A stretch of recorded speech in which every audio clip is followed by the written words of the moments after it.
family. Last night, I was in the kitchen trying to figure out what I was gonna make for dinner because I had forgotten to set any meat out to thaw. And Ricky was out harvesting some of the last of our Pekin ducks. The door opened and he's like, it's time. I knew what he meant because I had asked him earlier that morning to be keeping an eye on my Doris. He had a lot of chores outside. I had a lot of stuff to do inside. So I had just asked him, hey, can you listen? Can you let me know when things change? I had gone out a few times to check on her. I could definitely tell she was going into early stages of labor because the ligaments on each side of her tail were completely gone. And also she was just acting different. She was pawing out the ground. She was doing a lot of head thrusting. She was just acting strange. And her milk bag had filled up rapidly. It was already quite full for the last couple of weeks, but it was really full yesterday morning. So I knew something was going on. I didn't know how far along she was, but I just knew we needed to be watching. So anyway, when Ricky came in and hollered, I immediately was like, take Willow. Raven's with my mom right now, so that really helped in that area. I gathered up all my supplies, my gloves, everything I needed, some lubricant, and some towels, and headed outside. I wanted to film, but it just wasn't possible. It was too dark already, and we've got very limited equipment right now because we're just starting out, and it was raining. So I'm just gonna kind of tell you what happened. She was on her side. She was actively pushing. She is a fairly small goat, so I was already concerned that we were gonna have some issues. I had really prayed a lot that God would let me know when she was in labor, which he did. Unfortunately, she only had one baby, so it was rather large. So I sat down next to her and I talked to her and comforted her as much as I could and was trying to help her get the baby out. The baby was still in the sack, and I mean, she was just having a really hard time. But she finally was able to push the baby out. I noticed as the baby was coming out that something wasn't right with the baby. I'm going to take you out here in a minute and I'm going to show you beautiful baby, absolutely beautiful. I have decided to try to do my best to keep this baby alive. I got it to latch a couple of times, but getting a good suction is it's just having a hard time. So I went to my good friend Krista's. She's such a lifesaver always. I was going to go to Tractor Supply, but it is 40 minutes there, 40 minutes back, just the drive. I called her and she told me just to come to her house, that she had some colostrum as well as a couple of different nipples that I could try. So I went to her house as quickly as I could and got back. I decided to try to milk out the colostrum. She had given me some powdered colostrum, but it's always better to, get it directly from the mom. So I got all my supplies, my pre-wash, my post-wash, my bucket, made sure everything was clean, sterilized, and I milked her out. She was great. She stood right there. It is funny because she kind of lifts her legs whenever I milk her.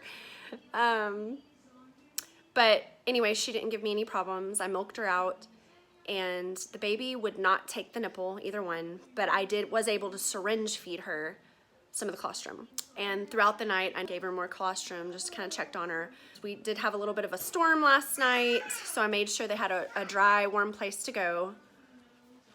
And I'm gonna go out here in a few minutes again to give her some more of the colostrum, as well as a drench that I bought. That's just kind of a nutritional drench.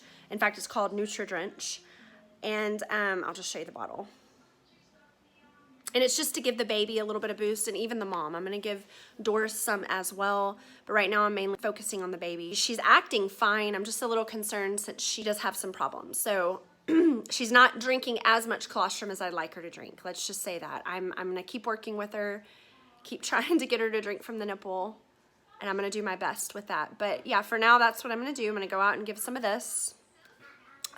For her size, it says 4 mLs, so that's what I pulled up. I've got the colostrum right here, which I milked out last night. You can see the beautiful yellow color. I strained it, minimally strained it because I didn't want to strain out any of the good fat, but just to get the hair and stuff out. And I've sterilized the bottle. I'm gonna get this to a good temperature for the baby, and I'll show you the nipple that seems to be working the best. And you can get these at Tractor Supply and probably other feed stores, but Tractor Supply is where I go. But it's just the little standard red nipple. Fits onto like a soda pop bottle. I like to use the glass ones just because I can sterilize in between feedings. So that's what I'm gonna do. I did want to point out that it's very important to try to get the colostrum into the kid within the first hour of being born, if possible. The colostrum is the first milk of the mother, and it contains the antibodies that are going to help the baby's immune system the first couple of months of life. So again, it's very important, just like with human babies, for the baby to get that colostrum. Now, if you have to buy a replacement colostrum, those are available. The colostrum from the mother is the best option if you are able to milk the mother. The antibodies that are in the colostrum are not passed on to the baby through pregnancy. So again, that's why we try to get that colostrum into the baby within the first hour of its life. I think there's a window of about 1 to 6 hours that the baby can adequately absorb the antibodies and the nutrients from the colostrum. So as soon as possible is always best. But I do realize sometimes babies are born in the middle of the night, or when someone's away, or they didn't realize their goat was pregnant. I mean, there's just a lot of possibilities. But just do your best to get that baby the nutrition it needs and give it a good head start. As I said earlier, I was really hoping to be able to keep the baby with her mama, just not to put Doris into stress. I just didn't want to take her baby away from her. The issue is she's not staying with her baby. It's wet, it's a little cool, it's not real cold, but it is raining, so that's going to make the baby a little colder, and the baby is just being left out here in the rain. I don't know if the baby's just not able to follow mama or what, but mama is laying in her container staying dry, and baby is under the trough, the hay trough. You know, and it is being protected from the rain somewhat, but the ground is still wet.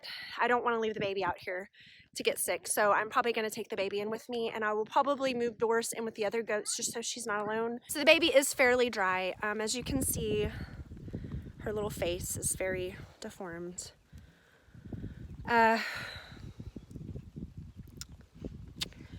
Again, she's a very beautiful baby regardless of that, and I'm going to do my best to keep her alive.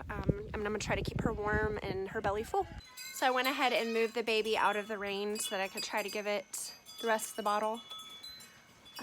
Baby does seem kind of weak and is shivering, so I am going to bring it into the house and just put it in a little container with a towel. I can just change that out every couple hours and just do a lot of laundry.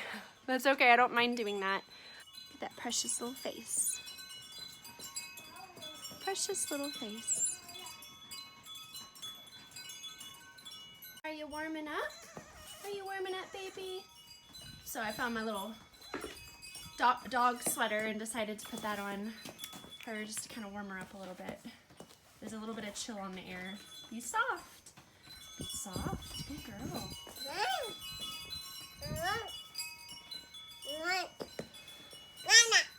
Be soft. Be soft with the baby. Alright, so I'm going to get her inside and get her situated. So it was way too windy for me to be able to keep the original voice to this video, so I'm just going to do a little voiceover. Baby went inside with me for a couple of hours, and I worked really hard to try to get her onto the teat and feed her, bottle feed her, and she just would not take it. She just kept resisting it. Her little mouth is so deformed that the nipple of the bottle was just too firm for her to be able to get a good grip on it. So I have decided, now that she's warm, to get her back outside with mama, and I've been working with her, and she's actually latching on mama goat. Very short sips, but she at least is getting something. So I'm just going to stick with this. I think this is the best option at this point, since she's actually latching, and I'm going to watch her closely and just keep coming outside and making sure that she's getting what she needs. But yeah, so for now she's outside with mama.